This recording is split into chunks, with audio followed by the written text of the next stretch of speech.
درس محبت بود که واقعا من عوض کرد و خیلی تاثیر داشته تو زندگی من.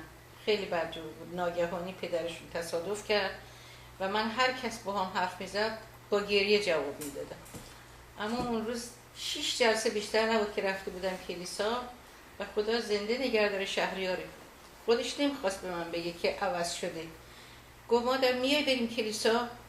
گفتم هر جا که اسم خداست من میام. خدا شاهده. روز اول نه، رو جلسه ششم آقای دکتر هرمز شریعت ایشون داشت راجع به محبت از توی کتاب مقدس داشت برامون توضیح میده و من وقتی آخر شد گفتش که دعا کرد و چشمامونم روی هم بود و هر کی که به اصطلاح راهنمایی شده یا واقعا محبت مسیح در دلش دستشو بکنه.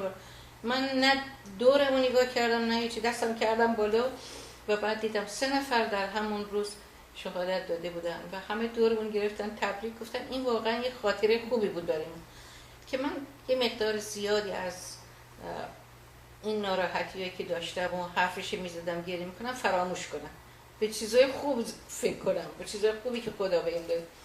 این هدایایی که خدا به من داره، یک شهریاری که خادم خدا هست، خیلی تو روحیه من اثر میذاره و محبت مسیح در دل من واقعا جا گرفته که میتونه در تمام سختی ها کمکم کنه.